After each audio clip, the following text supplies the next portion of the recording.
रहा हो, जैसे कॉलोनी में फ्री का वाईफाई। वो कोई एरा गहरा नत्थु खैरा तो होगा नहीं। उसे लगा शायद ये लिन बाबू वाकई में उसके खानदान की डूबती हुई नैया पार लगा सकते हैं। अब जब मैंने इतना भाव दे ही दिया था तो उसने भी अपनी मुसीबतों की पोटली खोल दी। कहने लगी कि हमारे पास एक लेवल 6 का तगड़ा सांप हुआ करता था जिसे बिहाई लोंगमांग कहते हैं। जब तक वो सांप सलामत था, हमारे खानदान की टशन जो खानदान के बराबर थी। पर कुछ साल पहले एक लड़ाई में उस बेचारे सांप को डेमोनिक एनर्जी का इन्फेक्शन लग गया। अब वो बेचारा धीरे धीरे पागल हो रहा है और उसे बस सील के भरोसे जिंदा रखा है। अब जब से उनका ये पालतू बॉडीगार्ड कोमा में गया है, खानदान की इज्जत का कचरा हो गया है और बाकी के 3 खानदान इन्हें ऐसे पेल रहे हैं जैसे स्कूल में बैक बेंचर को टीचर पेलता है। ये सब बताते हुए झाओ वार का चेहरा ऐसे उतर गया जैसे उसकी पसंदीदा वेब सीरीज का एंड खराब हो गया हो। मैंने उससे सीधा पूछा, तो बस इतनी सी बात है? तू चाहती है कि मैं तेरे उस सांप के अंदर की ये डेमोनिक गंदगी साफ कर दूं? उसने शक भरी नजरों से पूछा कि क्या मुझ में इतना दम है? मैंने कहा, तू बस मुझे अपने घर ले चल, बाकी तेरा भाई खुद देख लेगा। वो तो बेचारी शौक में चली गई। उससे लगा था कि मैं अपने खानदान के किसी बड़े बुजुर्ग को बुलाऊंगा, पर यहाँ तो मैं खुद ही हीरो बन रहा था। उसे लगा कि मैं अभी कल का छोकरा हूँ, चाहे कितना भी बड़ा टैलेंटेड क्यों ना हो। अकेले एक लेवल 6 के दानव को ठीक करना मेरे बस की बात नहीं होगी। पर मेरी ये कॉन्फिडेंस वाली स्माइल देखकर उसके पास मुझ पर भरोसा करने के अलावा और कोई ऑप्शन भी नहीं बचा था। जल्द ही दोनों जाओ खानदान के पीछे वाले पहाड़ पर पहुंच गए, जहां सामने एक बड़ी सी हरी भरी झील थी। यही वो जगह थी जहां वो खतरनाक अजगरे यानी बिहाई लॉन्ग मांग कुंडली मारकर बैठा रहता था। जाओ वान एयरलिन को सीधा अपने डैडी यानी जाओ टियानचिंग के पास ले गई और बड़े टसन में इंट्रो कराते हुए बोली, पिताजी, ये वही लिन भाई हैं जिनके बारे में मैंने आपको बताया था। अगर ये साथ दे तो आज हमारे इस पालतू नाग का भूत भगाने का चांस 100% बढ़ जाएगा। अब टियानचिंग अंकल ने भी हंसते हुए सिर हिला दिया। भले ही उन्हें हमारा लिन भाई शक्ल से किसी स्कूल का बच्चा लग रहा था, पर अब मेहमान घर आया है तो भगा तो सकते नहीं थे। इसलिए उन्होंने भी सोचा, चलो भाई, जो भी मदद मिल जाए अच्छा ही है। लेकिन असली ड्रामा तो तब शुरू हुआ जब वहां एक लाल कपड़ों वाली मोहतरमा की एंट्री हुई। शक्ल से तो ये किसी वैम्प से कम नहीं लग रही थी। ये थी जाओ किंगेर, जिसके साथ एक ग्रे कपड़ों वाला बुड्ढा भी टहलते हुए आ रहा था। आते ही इसने अपनी जहरीली जुबान खोली और बोली, वानेर, आज खानदान के सारे बड़े बड़े मास्टर मिलकर इस जानवर का इलाज करने वाले हैं। तू यहाँ इस बच्चे को लेकर रायता फैलाने क्यों आ गई? अब भाई वानेर भी कोई कच्ची खिलाड़ी नहीं थी। उसने तुरंत करारा जवाब दिया, मैं यहाँ रायता फैलाऊं या बिरयानी, तुझे क्या मिर्ची लग रही है? किंगेर किंगेर का पारा 7वें आसमान पर पहुंच गया। उसने बड़े घमंड से अपने साथ वाले उस खुसट बुड्ढे की तरफ इशारा किया और बोली, जरा तमीज से बात कर, ये मेरे गुरुजी हैं, पूरे एम्पायर के 6ठे लेवल के मास्टर और तगड़े वाले योद्धा। जब ये अपना हाथ दिखाएंगे तो जीत पक्की है। और तू इस कल के पैदा हुए छर्रे को यहाँ क्यों ले आई है? क्या ये यहाँ भीड़ बढ़ाने आया है? अब वानेर का खून खौल उठा और उसने साफ कह दिया, जरा जुबान संभाल कर बात कर। लिन भाई को मैंने खास तौर पर बुलाया है, थोड़ा सम्मान देना सीख ले। पर वो लाल चटनी कहाँ मानने वाली थी। हंसते हुए बोली, सम्मान? बेटा, ताकतवर लोगों के सामने कमजोरों की कोई औकात नहीं होती अगर तू जीतना चाहती है तो। और जैसे ही उसके मुंह से शब्द निकले, अपनी झाओ किंगर मैडम हवा में ऐसे उड़ी जैसे बिना डोर की पतंग। मुंह से खून की पिचकारी निकली और वो सीधे कोमा वाले मोड में चली गई। अब भाई, ये अचानक हुआ चमत्कार देखकर सबकी बोलती बंद हो गई। मतलब पब्लिक सोच रही है कि ये क्या सीन है भाई। इस लड़के ने ना हाथ चलाया ना पैर, बस अपनी जुबान क्या हिलाई कि झेन लिंग स्टेज वाली झाओ किंगर का कचरा हो गया। ये लड़का आखिर किस खेत की मूली है? अब अपने लियो होंग ताऊ को जोरदार मिर्ची लग गई। वो चिल्लाने लगे, अबे ओ कल के छोकरे, तूने मेरी प्यारी चेली को सबके सामने कूट दिया। अब तो तूने सीधे मौत का वीआईपी टिकट कटा लिया है। ये बोलकर लियो होंग ने आओ देखा न ताऊ अपनी पूरी ताकत से एक जानलेवा हमला तुम्हारी तरफ पेल दिया। लेकिन इससे पहले कि वो हमला तुम्हारी सुंदर शक्ल बिगाड़ पाता, बीच में एंट्री मारी जाओ तियानचेंग ने। अब भाई, तिया लिंग स्टेज के आखिरी लेवल वाले बंदे के लिए इस बीच वाले लेवल के अंकल को रोकना तो बाएं हाथ का खेल था। लियो होंग चिढ़कर बोला, झाओ फैमिली के मालिक, ये क्या बदतमीजी है? इस लड़के ने तुम्हारे बड़े बुजुर्ग की बेटी को पीटा है और तुम इसे बचा रहे हो।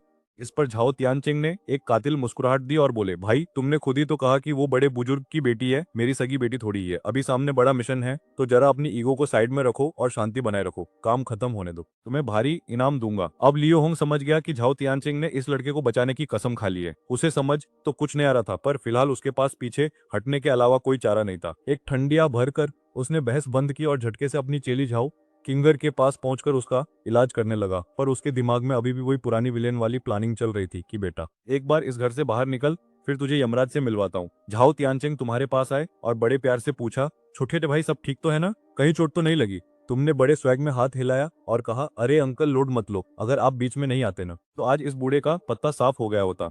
झाओ तियानचेंग ये सुनकर मनी मन पसीने छोड़ रहे थे और खुद को शाबाशी दे रहे थे, क्योंकि उन्हें पहले ही महसूस हो गया था कि तुम्हारे शरीर के अंदर कोई ऐसी खौफनाक शक्ति बैठी है जो जाग गई तो सबका सिस्टम हैंग कर देगी। अब देखो यार, इस झाओ तियानचेंग की चालाकी तो देखो। उसे अच्छे से पता था कि अगर हमारे हीरो ने अपनी छुपी हुई ताकत का एक छोटा सा झटका भी दिया तो ये खूसट बुढ़ा लियाओ तो क्या, पूरा का पूरा साम्राज्य ही नक्शे से मिट जाएगा। इसलिए उसने लियाओ की जान बचाने के लिए नहीं, बल्कि अपने झाओ परिवार को तबाही से बचाने और हीरो के साथ सेटिंग बिठाने के लिए बीच में टांग अड़ाई और लियाओ के हमले को रोक दिया।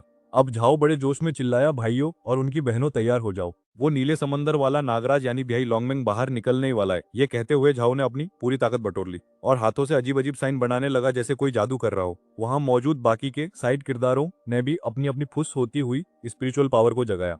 अपना हीरो साइड में बैठकर मजे लेते हुए सोच रहा था कि चलो अच्छा है, इन फालतू के लोगों को मेहनत करने दो, जब ये सब रायता फैला देंगे तब मैं आखिर में आकर अपनी धाक जमाऊंगा। तभी अचानक पानी में ऐसा जोरदार धमाका हुआ जैसे किसी ने बहुत बड़ा पटाखा फोड़ दिया हो और एक ऐसी चीख गूंजी जिसने सबकी हवा टाइट कर दी। पानी के बीच से 100 मीटर लंबा एक विशाल दानव बाहर निकला जिसके सिर पर सींग थे और चेहर भी, मतलब दिखने में तो ये साला पूरा ड्रैगन लग रहा था। लेकिन जैसे ही झाओ ने उसकी पावर को महसूस किया उसके पसीने छूटने लगे। ये बला 6वें लेवल के पीक पर थी, यानी इंसानों के हेवन स्पिरिट रेल्म के सबसे तगड़े योद्धा के बराबर। अब यहाँ मौजूद किसी भी एरे गहरे के बस की बात नहीं थी कि इसका मुकाबला कर सके। सब मिलकर अपनी पूरी जान भी लगा देते तो भी इनका कीमा बनना पक्का था।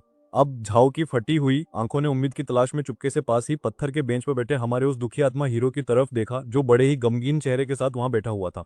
अब हमारे हीरो की उस खतरनाक ऑरा को देखकर झाओ तियानचेंग की अटकी हुई जान में जान आई। उसे लगा कि बस अब अपनी पूरी ताकत झोंक देनी है, क्योंकि अगर प्लान फेल भी हुआ तो पीछे संभालने के लिए अपना भाई बैठे ही है। लेकिन भाई इन सब ने मिलकर जो टीम वर्क दिखाया उसका असर सच कहूं तो बिल्कुल घंटा रहा, मतलब कुछ भी काम नहीं आया। अब 6ठे लेवल के पीक वाले इस बिघाई ड्रैगन पाइथन की पावर क्या इन छुट भइयों की भीड़ से कम होने वाली थी। उल्टा उस सांप ने ऐसा तगड़ा पलटवार किया कि इन सबकी बीच टेमिंग, जादुई ताबीज, मंत्र और सारे पैंतरे धरे के धरे रह गए। सबकी हालत ऐसी खराब हुई कि सबके सब वही खून की उल्टियां करने लगे, मानो यमराज ने मिस कॉल दे दिया हो। लियाओ होंग का तो चेहरा ही सफेद पड़ गया जैसे किसी ने उसकी लॉटरी का टिकट फाड़ दिया हो। वो चिल्लाया, अबे ओ झाओ, तूने तो कहा था कि ये सांप सिर्फ लेवल 6 के लेट स्टेज पर है, तो फिर ये पीक लेवल वाली ताकत कहाँ से आ गई? और ऊपर से वो कल का छोरा वहां मजे से चाय की चुस्कियां ले रहा है और हम यहाँ अपनी बलि चढ़वा रहे हैं। क्या स्क्रिप्ट राइटर ने उसे अलग से वीआईपी ट्रीटमेंट दिया है?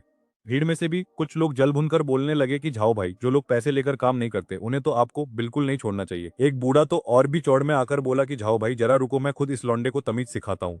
झाओ का पारा चढ़ गया और वो दहाड़ा, चुप रहो सालो, तुम्हें असली औकात पता नहीं है और बस बकवास करवा लो। अब अगर किसी ने एक शब्द भी बोला तो मुझझसे बुरा कोई नहीं होगा। तभी हमारा हीरो बड़े टशन में खड़ा हुआ, चेहरे पर वही पुरानी सस्पेंस वाली शांति। उसने झाओ से कहा कि भाई अपने बंदों को लेकर थोड़ा पीछे हट जा, वरना लपेटे में आ जाओगे। वो पीछे हटने का ऑर्डर दे दिया, पर तभी भीड़ में से एक नमूना अपनी किस्मत फुटाने के लिए हीरो को चुनौती देते हुए बोला, क्यों बे हम पर हाथ उठाएगा क्या? ज्यादा हीरो मत बन, आजा, तेरा दादा यहीं खड़ा है, तो यहाँ मुझ पर हाथ उठाने की हिम्मत करेगा। अगले ही पल उस बुढ़ू ने खून की ऐसी उल्टी की कि उसकी आंखें सफेद हो गईं और वो सीधा जमीन पर ढेर हो गया। ये सब इतनी फुर्ती से हुआ कि किसी के पल्ले ही नहीं पड़ा कि आखिर हुआ क्या।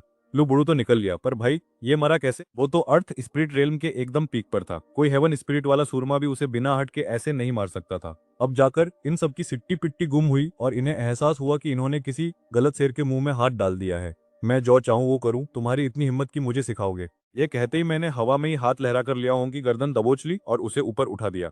लियाओ का चेहरा टमाटर की तरह लाल हो गया और वो ऐसे तड़पने लगा जैसे बिना पानी के मछली, पर उसकी इस छटपटाहट की कोई कीमत नहीं थी। ओ बुड़ू, तू ही सबसे ज्यादा चौंच लड़ा रहा था ना, अब जा और यमराज को अपना ज्ञान दे। अगले ही पल लियाओ की बॉडी हवा में ही किसी दिवाली के रॉकेट की तरह फट गई और उसके खून के छींटे वहां खड़े हर बंदे पर जाकर गिरे। ये खौफनाक नजारा देखकर सबकी फटकर हाथ में आ गई और सबके सब जमीन पर लेट गए।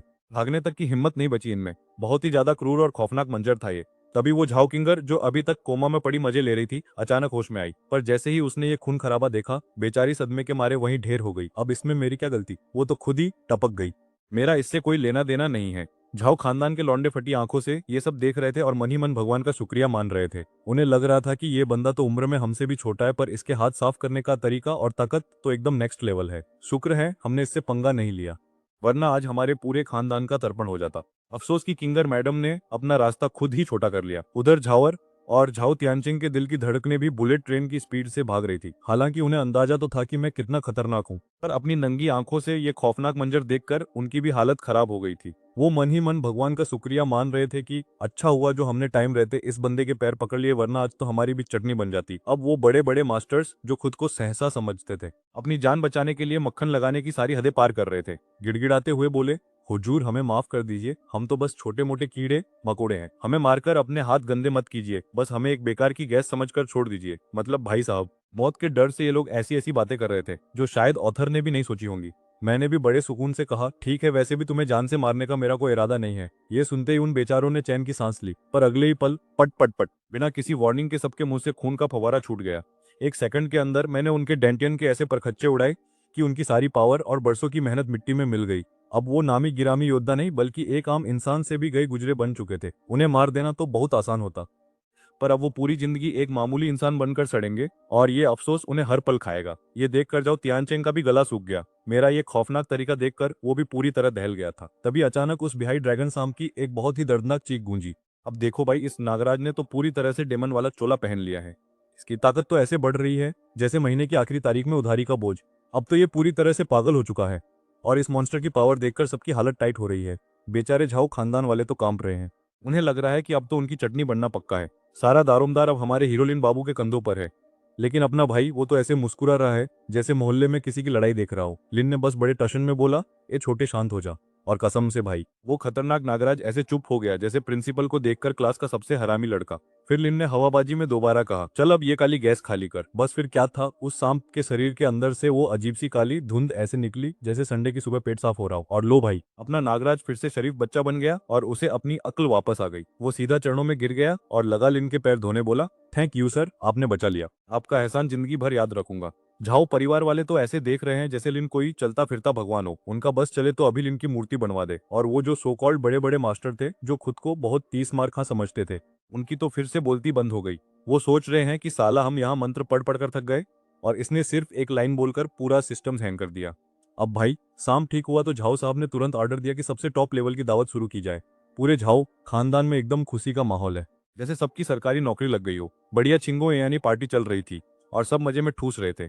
पर तभी, जैसे हर बोरिंग कहानी में विलेन की एंट्री होती है, एक भयंकर और गुस्से वाली आवाज गूंजी। कोई पागलों की तरह चिल्लाया, किसकी सामत आई है जिसने मेरी बेटी को टपका दिया। तभी एंट्री होती है एक मिडिल एज अंकल की, जो झाओ फैमिली के एल्डर वाले कपड़े पहनकर ऐसे टशन में आ रहे थे जैसे मोहल्ले की आंटी डिस्काउंट सेल में घुस रही हो। ये कोई और नहीं, झाओ फैमिली के बड़े एल्डर झाओ त्यानश्योंग थे। अब सीन ये है कि वो नीला वाला अजगर यानी बिहाई लॉन्गमैंग तो चंगा हो गया, लेकिन एल्डर की लाडली बिटिया रानी का टिकट कट गया। एल्डर को लग रहा था कि उनकी बेटी की बलि देकर उस सांप की सेहत सुधारी गई है। भाई साहब का ईगो हर्ट हो गया। उन्होंने चिल्लाकर पूछा कि आखिर मेरी बेटी का कातिल कौन है। पर पूरी झाओ फैमिली में सन्नाटा छा गया। भाई, सबको पता है कि सामने लिन भाई खड़े हैं और लिन भाई से पंगा लेना मतलब अपनी कब्र खुद खोदना, तो सबने अपनी जुबान पर ताला लगा लिया। अब एल्डर साहब गुस्से में सीधे बैंक्वेट हॉल पहुंचे अपने भाई यानी फैमिली हेड से हिसाब मांगने। हेड साहब ने देखा कि छोटा भाई कलेश कर रहा है तो बोले, अरे भाई, पहले बैठ के दावत उड़ा लो, जो भी बात है पार्टी की बात करेंगे। अब हेड साहब थोड़े सीरियस थे क्योंकि उन्हें पता था कि अगर ये नाटक ज्यादा बढ़ा तो लिन भाई का पारा चढ़ जाएगा और फिर सबका बैंड बजना तय। लेकिन एल्डर साहब तो फुल फॉर्म में थे। बोले, क्या खाऊं, अपनी बेटी की मौत की 13वीं खाऊं क्या? भाई, वो तुम्हारी भी सगी भतीजी थी, तुम्हें जरा भी फर्क नहीं पड़ता। हेड साहब ने बड़े ही मासूमियत से झूठ चिपकाया, देख भाई, मुझे भी दुख है पर वो लड़की डर के मारे मर गई, इसमें किसी की कोई गलती नहीं है। ये सुनकर एल्डर की हंसी छूट गई। बोले, डर के मारे? तुम्हें क्या लगता है वो 3 साल की बच्ची थी या मैं 3 साल का बच्चा हूँ? इतना घटिया बहाना तो स्कूल में होमवर्क न करने वाले बच्चे भी नहीं देते। माहौल एकदम गर्मा गर्म था कि तभी लिन भाई यानी आपने अपना मुंह खोला। अब भाई का बोलना मतलब सबकी हवा टाइट होना। झाओ फैमिली के बाकी बड़े बड़ों की तो जान ही निकल गई कि कहीं लिन भाई गुस्से में एल्डर को ही ना डिलीट कर दे। आपने बड़े आराम से कहा, एल्डर भाई, तेरी बेटी सच में डर के मारे ही मरी थी। और अगर मैं, देख भाई, सच तो ये है कि मैंने वो रेन को पर्सनली नहीं मारा, पर बेचारा मेरी ही वजह से परलोक सिधार गया।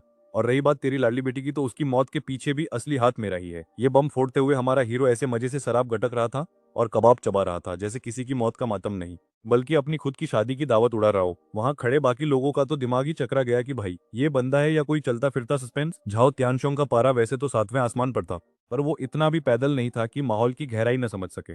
अपने खानदान वालों की फटी हुई शक्लें देखकर वो समझ गया कि सामने वाला बंदा कोई मामूली छपरी नहीं है। तभी झाओ त्यानचिंग ने टशन में आकर माहौल सेट किया और बोला, अबे ओए, तमीज से बात कर। लिन बाबू हमारे झाओ खानदान के सबसे खास वीआईपी गेस्ट हैं। वो जो समुद्र वाले ड्रैगन को सालों से काला जादू और बुरी शक्तियां परेशान कर रही थी ना, उसे इन्होंने अकेले ही फूंक मार के साफ कर दिया है। तियानचेंग की बातों में इज्जत तो थी पर साथ में वो अपने भाई को वार्निंग भी दे रहा था कि बेटा, इस बंदे से पंगा मत लेना वरना लेने के देने पड़ जाएंगे। लेकिन तियानशोंग के दिमाग में तो बस एक ही बात बिजली की तरह कौंध रही थी। उसकी बेटी का गुरु, जो अच्छा खासा हेवन स्पिरिट लेवल के मिड स्टेज का तगड़ा खिलाड़ी था, उसे इस लौंडे ने मक्खी की तरह मसल कर खून कीचड़ बना दिया। मतलब इतना खतरनाक लेवल का मास्टर, और इस बंदे ने उसे ऐसे निपटा दिया जैसे कोई मच्छर मार रहा हो। इधर ये छोटी मोहतरमा तो डर के मारे, और वैसे भी अपनी बेटी के ऊपर जाने के लिए हमारे लिन भाई को दोष देना बेकार है। ये कहते हुए जाओ तियानशोंग ने ऐसे हाथ हिलाया जैसे उसने जिंदगी से हार मान ली हो। और भाई साहब, एक ही पल में बुड्ढे की शक्ल देखकर ऐसा लगा जैसे उसकी उम्र 20 साल बढ़ गई हो। कसम से इतना ड्रामा तो डेली सोप की बहुएं भी नहीं करती। बाकी लोगों ने जब बुड्ढे की ये हालत देखी तो सबकी जान में जान आई। मन ही मन सब बोल रहे थे, चलो अच्छा हुआ, बुड्ढे का नुकसान हुआ तो हुआ। पर कम से कम लिन भाई का मूड खराब नहीं हुआ, वरना हमारी तो वाट लग जाती। तभी हमारे लिन भाई ने अपना सस्पेंस वाला पत्ता फेंका। बोले, सुनो अंकल, तुम्हारी बिटिया रानी को वापस लाने का एक जुगाड़ है मेरे पास बस। और फिर वहीं रुक गए भाई कसम से। इन राइटर लोगों को ये बीच में बस बोलकर रुकने की बीमारी कब जाएगी। ये सुनते ही जाओ कि आंखों में ऐसी चमक आई जैसे सेल में भारी डिस्काउंट देखकर आती है। वो झट से बोला, बस क्या लिन साहब, बोलिए तो सही। अगर मेरी बेटी जिंदा हो जाए तो मैं कुछ भी करने को तैयार हूँ, जो बोलोगे वो करूंगा। लिन भाई ने सीधे गुगली फेंकी, और अगर इसके बदले तुम्हारी जान चाहिए हो तो। जाओ ने एकदम हीरो वाली एंट्री मारी और बोला, अगर क्विंगर जिंदा होती है तो मेरी जान की क्या कीमत। मैं खुशी खुशी यमराज के साथ चाय पीने चला जाऊंगा। उसकी आंखों में ऐसा डिटर्मिनेशन था जैसे मोहल्ले के अंकल इंडिया पाकिस्तान मैच में दिखाते हैं। बोला, उसकी मम्मी को तो नहीं बचा पाया, पर इस बार अपनी बेटी को हाथ से नहीं जाने दूंगा। ये सुनकर आसपास के लोग तो ऐसे रोने लगे जैसे उनकी खुद की सैलरी कट गई हो। सब सोचने लगे, यार बुढ़ा वैसे तो खड़ूस है पर बाप नंबर 1 है। लिन ने कहा, ठीक है फिर, ये लो दावत का न्योता। और उसने एक चमकता हुआ खंजर जाओ के पैरों के पास फेंक दिया।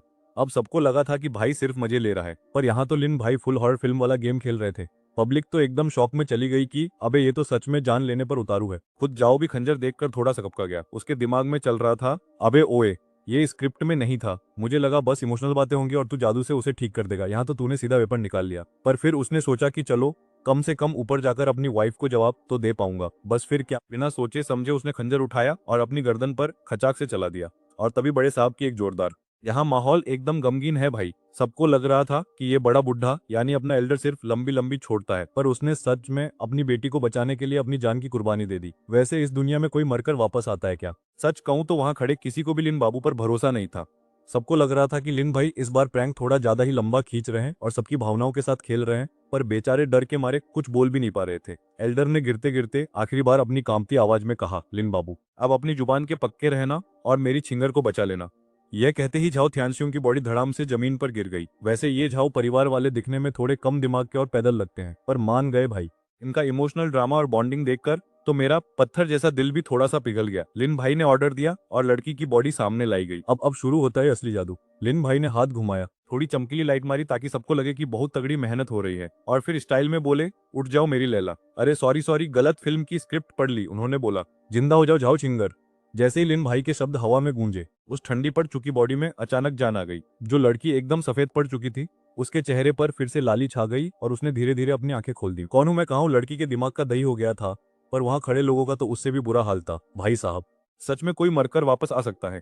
सबकी बोलती बंद हो गई। सबको लगने लगा कि लिन भाई कोई आम इंसान नहीं बल्कि साक्षात ऊपर वाले के अवतार हैं। झाओ खानदान के लोग तो एकदम पागल ही हो गए, क्योंकि भाई ऐसा लॉजिक तो किसी स्कूल की किताब में नहीं लिखा। आसपास की बातें सुनकर लड़की को भी धीरे धीरे समझ आने लगा कि वह फिर से जी उठी है। और फिर झाओ थियानचंग उसे पूरा माजरा समझाने लगा कि कैसे क्या सीन हुआ था और उसे बचाने के लिए क्या कीमत चुकाई गई है। अब जाकर इस घमंडी चोरनी को अकल आई है। कहती है, मास्टर लिन, सारी गलती मेरी है, मुझे कच्चा चबा जाओ पर मेरे बाप को बचा लो। अपने पुराने बदतमीज अवतार को छोड़कर ये लड़की तो एकदम इमोशनल अत्याचार पे उतर आई थी। इसने सोचा, जब इस हीरो ने मुझे जिंदा किया है तो मेरे बाप को भी कर ही देगा। तो मैडम ने सीधा डील मारी कि मेरी जान ले लो पर मेरे डैडी को वापस ले आओ। और लो भाई, इसने जमीन से खंजर उठाया और बिना सोचे समझे सीधा अपने दिल पे दे मारा। वानर बेचारी जोर से चिल्लाई, दीदी मत मरो, क्योंकि भले ही इनके आपस में कुत्ते बिल्ली जैसी लड़ाई होती हो, पर थी तो उसकी बहन ही ना। वो उसे दोबारा अपने सामने मरते हुए नहीं देख सकती थी। लेकिन रुको, यहाँ कोई खून की नदियां नहीं बही। खंजर दिल में घुसने से एक सेकंड पहले ही ऐसे गायब हो गया, जैसे इलेक्शन के बाद नेताओं के वादे गायब हो जाते हैं। किंगर तो बौखलाई कि अरे मेरी चाकू कहाँ गई। बाकी सबने चैन की सांस ली, क्योंकि उन्हें पता था कि ये हमारे हीरो का ही करिश्मा है। मैंने भी थोड़ा चौड़ में आकर सर हिलाया और बोला, ठीक है, तेरा बाप प्रेम देखकर तुझे माफ किया। सच तो यह है कि मेरा किसी को मारने का कोई इरादा नहीं था, बस थोड़ा चेक कर रहा था कि इस मानवा की दुनिया में थोड़ा बहुत सच्चा प्यार बचा है या सिर्फ स्क्रिप्ट का कचरा है। वैसे दिल ही दिल में मुझे भी पता है कि ये स्टोरी कितनी ज्यादा घिसी पिटी और फिल्मी है। चलो अब बहुत हुआ ड्रामा, झाओ तियानशोंग तेरी छुट्टी खत्म, वापस आ जा। जैसे ही मेरे मुंह से ये शब्द निकले, उसके गले का जख्म ऐसे भरा जैसे कोई सस्ता फिल्टर लगा दिया हो, और उसके शरीर में जान वापस आते ही उसने झट से अपनी आंखें खोल दी। मैं जिंदा हूँ। झाओ तियानशियन अपनी फटी आंखों से वही पुराना नजारा देख रहा था, जैसे उसे यकीन ही न हो। इतने में झाओ सिंगर भागती हुई आई और अपने बाप के गले लगकर ऐसे रोने लगी जैसे नल खुला छोड़ दिया हो। पापा, आप ठीक हो? झाओ बोला, बेटी क्या मैं सपना देख रहा हूँ? सिंगर बोली, नहीं पापा, ये यंग मास्टर लिन का जादू है, उन्होंने हमें मौत के मुंह से बाहर निकाला है। झाओ तियानशियन को यकीन नहीं हुआ कि ये लौंडा सच में इतना प्रो निकला। उसने झट से सिंगर का हाथ पकड़ा और तुम्हारे सामने साष्टांग दंडवत हो गया। यंग मास्टर लिन, आज से मेरी ये जान आपकी हुई और मेरी बेटी तो आपकी दासी बनकर आपकी सेवा करेगी। अबे भाई, ये बाप है या फिर कोई टैलेंट हंट का जज? मतलब शुक्रिया करने के बहाने बेटी को ही चिपका दिया। खैर, तुमने उन्हें उठाया और विदा किया, पर असली मसाला तो अब शुरू होता है। रात के सन्नाटे में एक साया चुपके से कमरे में घुसा। तुम्हें तो पता ही था कि ये कौन है, पर तुमने सोचा चलो देखते हैं ये आइटम क्या खेल खेल रही है। वो हसीना तुम्हारे बिस्तर के पास आई, थोड़ा हिचकिचाई और फिर कुछ हरकतें करने लगी। उसे देखकर तुम्हारा हलक सूखने लगा। तुमने सोचा भाई साहब ये लड़की इतनी ज्यादा ओपन है क्या? अबे ऐसे कौन टेस्ट लेता है, ऐसे टेस्ट में तो